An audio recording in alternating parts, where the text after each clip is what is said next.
Good morning to everyone. I am Udayshree from the Department of Mechanical, and today we will be discussing about steam turbines, and this is a part of your thermal engineering 2 course.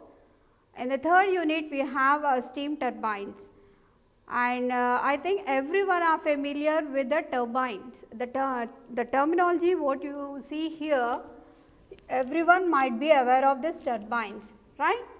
And this you have learned in your one of the course fluid mechanics and hydraulic machines, and what is the real function of this turbine, right? And this turbines means it is a prime mover, and here the steam says that it is one form of energy source that we are utilizing to run the turbine rotor, right. In your previous course you have learned about hydraulic turbines, right.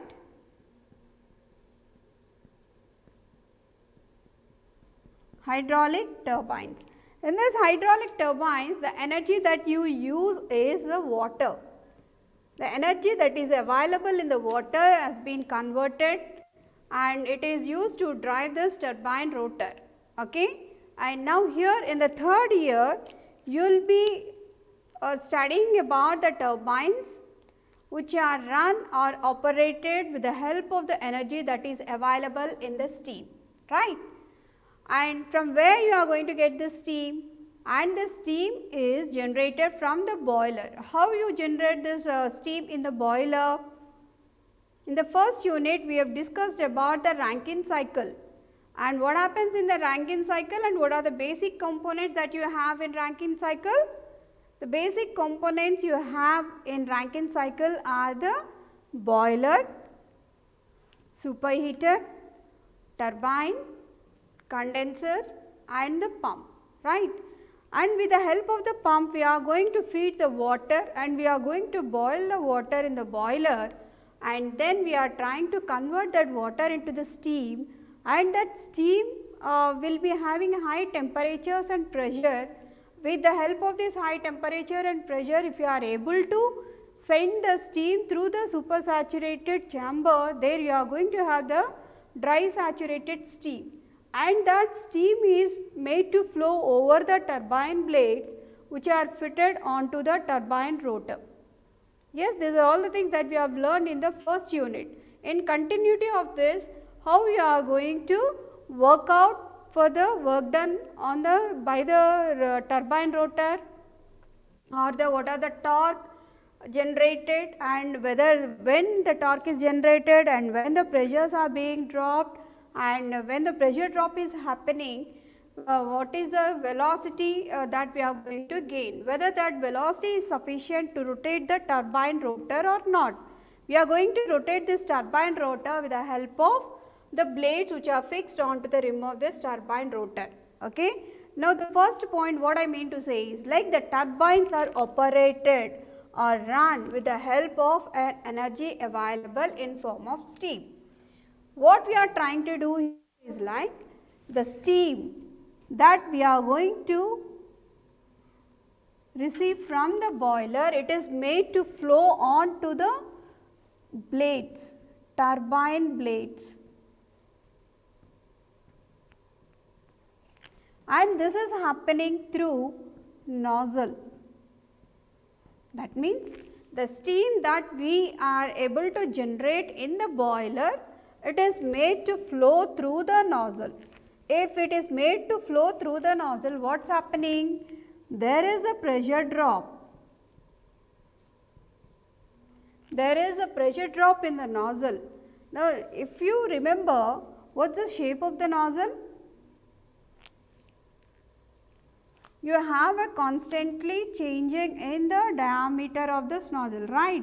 The center line or this arrow indicates the flow of the steam in the nozzle.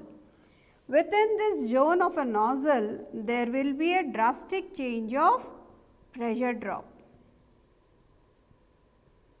If there is a drastic change of pressure drop, automatically there will be change in velocity. If you say that is a pressure drop, that means there is a decrease in the pressure. Now, if I say that pressure drop is there, then automatically coming to your velocity it will be increased. On what basis? And we have a relation Pv equals to constant, right? P1 V1 equals to P2 V2, that means P1 by P2 equals to V2 by V1. Everyone remembers this ideal equation Pv equals to constant. From this relation, if you say that P is going to be increased, then automatically the velocity will be decreased, right? And the steam, when it is entering in through the nozzle, from the inlet of the nozzle to the exit of the nozzle, there will be a drastic change of pressure drop resulting in high velocities. And this high velocity steam is made to flow over the blades of a turbine. Where are these blades fixed? These blades are fixed on the rim of a turbine rotor. Okay? That here the energy of the steam is being converted into kinetic energy.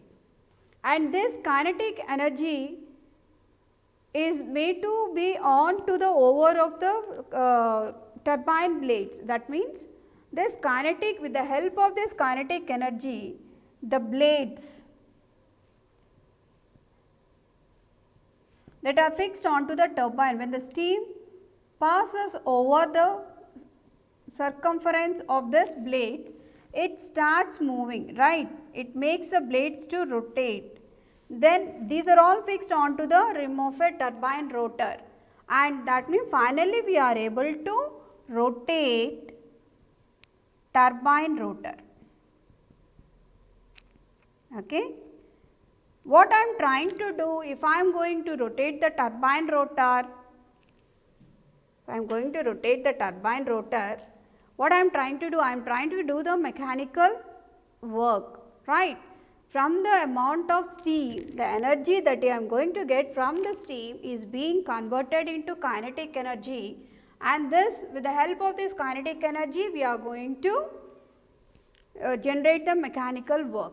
What is the intention of doing this mechanical work? The final ultimate goal for us is like to generate the electrical power.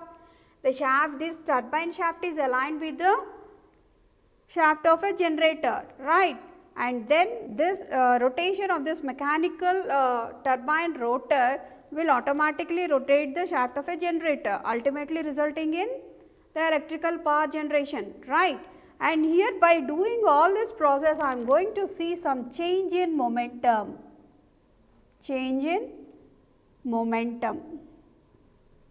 If I come across this change in momentum, automatically I am going to face some torque, which is constant. It remains constant. Once there is a change, it remains constant. Torque will not be varying from time to time, right? Now, you have come across the term torque.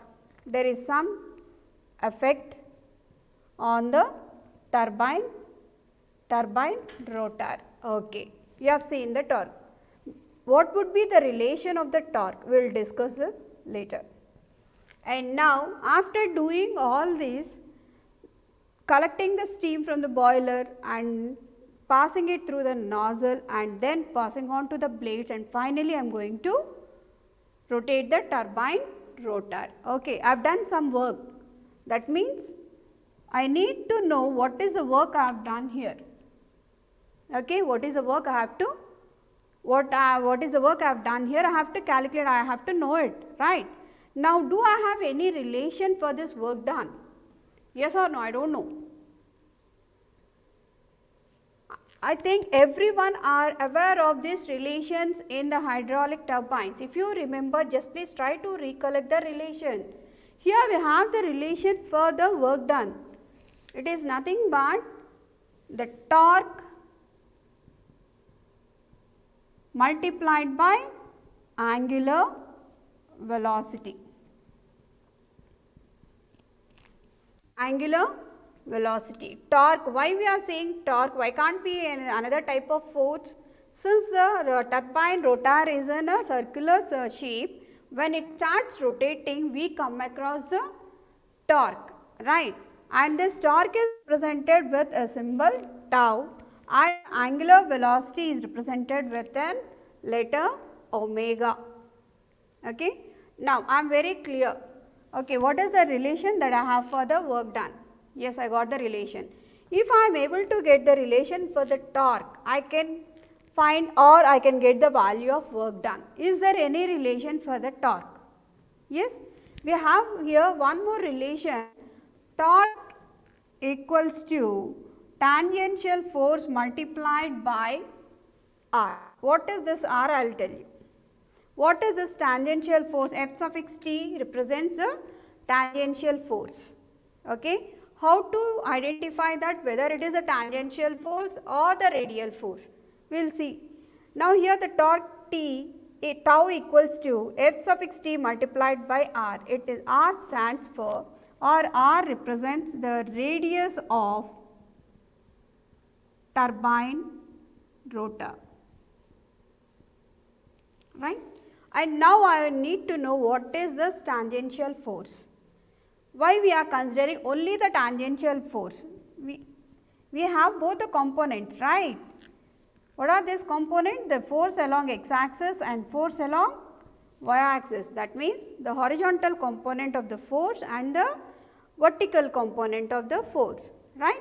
And why we are considering only the tangential force? Why can't this radial force? I will tell you. And now, if I want to consider only the tangential force, is there any relation for the force? If you remember the Newton's second law, what does the Newton's second law says? F equals to mass into acceleration. What this M stands for? Mass flow rate of the steam, kg per second, right? The units are. And this is acceleration is the change in velocity with respect to time. Yes, simple relation what we can say is that F equals to ma from the Newton's second law of motion, right. Okay, done. F equals to ma. Now, what is this F? Whether I have to consider the tangential force or the radial force. If you remember the shape of a blade, if a jet of steam is striking at one of the tip of the blade, then you can say that it is having a velocity v1, and it is said to be the absolute velocity of the steam of a jet of a steam, right. Since the shape of the blade itself is in curve and this steam is coming through the nozzle, it makes some angle, right. So, I can resolve this into two components, right. One is the x component and one is the y component. Here the x component is represented as v suffix w1. V suffix w1 is nothing but whirl velocity, or we can call it as the x component of the absolute velocity that we have for the jet of a steam, right. And what is this Vf1? This is the perpendicular component. What makes the blade to move? Either it is Vf1 or it is Vw1. If it is Vf1, the blade has to move up and down, right. How the blade is moving? It is trying to take the path of a curve, right, which makes the blade to move. This is the force that is making the blade to move. What is that? It is the force, it is nothing but the force acting along x direction, or we can call it as the force acting tangentially onto the blade. That is the reason why we have chosen F suffix T. It is nothing but the tangential force instead of radial force. Am I clear up to this point? Yes. If it is clear, then we try to write the relation for F suffix T. How to write this relation? This is from Newton's second law of motion, right. Newton's second law of motion. If it is on Newton's second law of motion, F equals to m into a, right, and mass is represented with m. Here what is the acceleration? we said that there is a change of velocity with respect to time, and here I am going to consider f suffix t1 minus f suffix we can cancel this, and here I will try to write the expression here. F suffix t equals to m multiplied by v suffix w1 minus v suffix w2. What are these? Ma'am, you only said about V1, where is the V2? Once the jet strikes the blade and it flows over the blade and it tries to come out like this. This is said to be the exit. It is nothing but V2. Can we resolve this again V2 into two components? Yes. And here we have the same Vf2, here we have Vw2. The tangential force acting along x direction is Vw2. This is the change of the tangential force along x direction at inlet and outlet. This is the expression that you have for the tangential force. Okay. And what is the unit of the force? Newtons, right? And here we say that force, tangential force equals to mass multiplied by change of this velocities along x direction, or the difference of the velocities along x direction, right. That is Ft equals to m multiplied by Vw1 minus Vw2. Now, I got the relation for Ft. Can I substitute torque? Look here, torque equals to m multiplied by V suffix W1 minus V suffix W2 multiplied by the radius r. Okay, it is nothing but r. Radius is represented with letter r. Okay, now I got the relation for torque. Finally, what is my ultimate goal? My ultimate goal is to find the work done by the steam on by rotating the turbine hob. Antavaraku record ayinda? Thank God.